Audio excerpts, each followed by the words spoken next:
Caligula declares war on the sea. Roman Emperor Caligula was known for being one of the strangest rulers in history. At one point, he decided that Rome should go to war against the god of the sea, Neptune.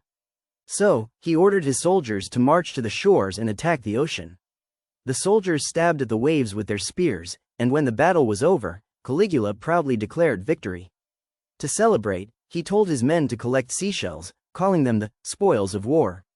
Imagine being a Roman soldier who fought battles and risked life in real wars, only to be commanded to stab water and pick up shells. It's no wonder Caligula is remembered as one of the most bizarre emperors in Roman history. The Olympic cheaters statue. The ancient Olympic Games were taken very seriously in Greece, and athletes who competed were expected to honor the gods by playing fair. But if anyone was caught cheating, there was a very strange punishment waiting for them. Instead of being banned quietly, cheaters had to pay for the creation of a bronze statue of Zeus, the king of the gods. And here's the embarrassing part. The statue had the cheater's name carved on it, forever marking them as a disgrace. These statues were displayed on the pathway athletes took before entering the stadium, so every competitor saw them before they competed. Imagine preparing for the race of your life and walking past a giant bronze statue reminding everyone that some poor soul once tried to cheat and failed. Talk about an ancient version of a permanent wall of shame. The golden-nosed emperor. In the 7th century, the Byzantine Empire had an emperor named Justinian II. He was not very popular, and eventually he was overthrown by his enemies. To make sure he could never rule again, they cut off his nose, a punishment meant to humiliate him. But Justinian refused to give up. He escaped exile, and years later, he actually came back to reclaim his throne. But here's the twist. He wore a golden prosthetic nose to cover his disfigurement. Imagine a ruler walking into court, gleaming with a shiny golden nose, demanding respect from his subjects. Against all odds, Justinian managed to take back power. He became one of the few rulers in history to literally rise from humiliation and rule again, this time with a metallic reminder of his resilience. Dancing plague. In July of 1518, the city of Strasbourg experienced one of the strangest events in medieval history, a real-life dancing plague. It all began when one woman stepped into the street and started dancing. But instead of stopping after a while, she danced all day, and then the next day, and the next. Soon, dozens of others joined her, and within a week, over 100 people were dancing uncontrollably. Musicians were even brought in, thinking it might cure them, but it only encouraged more dancing. Some people collapsed from exhaustion, while others literally danced themselves to death. To this day, historians still aren't sure what caused it. Some say it was mass hysteria, others suggest poisoned bread. Whatever the cause, it remains one of the weirdest and deadliest dance marathons in history. The pig on trial. In 1386, in the French town of Falaise, a pig was accused of a shocking crime: it had attacked and killed a child. But instead of simply putting the animal down, the townsfolk decided to treat it like a human criminal. The pig was dressed in human clothes, arrested, thrown in jail, and finally brought before a judge. What an utterly bizarre scene that must have been. Witnesses testified against the animal, and the judge declared it guilty of murder. The sentence? Death by hanging. On execution day, the pig was led to the town gallows, still wearing its outfit, and hanged before a crowd of townspeople. As strange as it sounds, this wasn't unusual for the Middle Ages.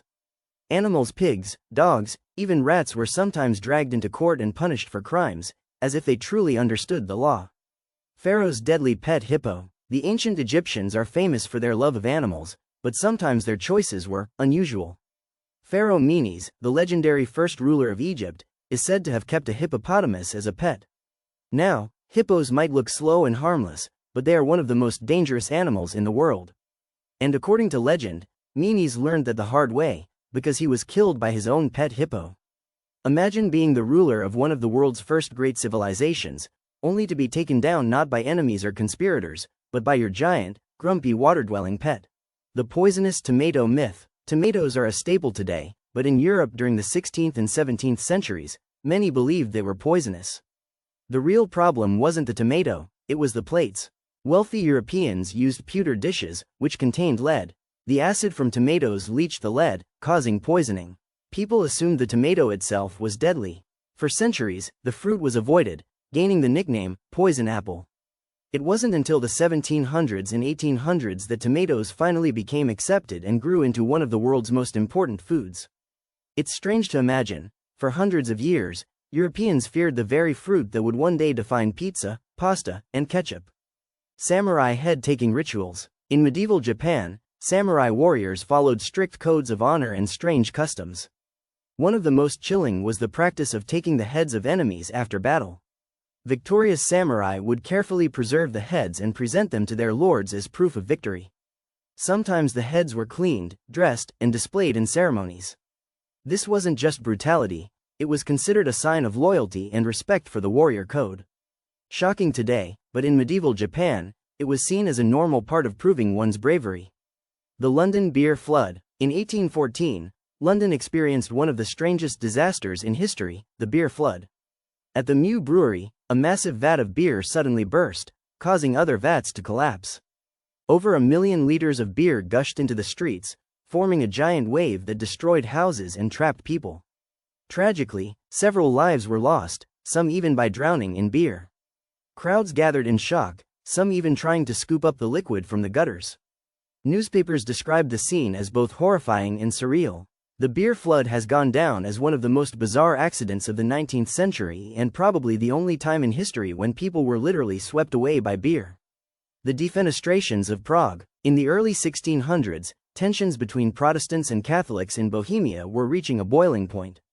Then came one of the strangest acts of political rebellion in history, the Defenestration of Prague.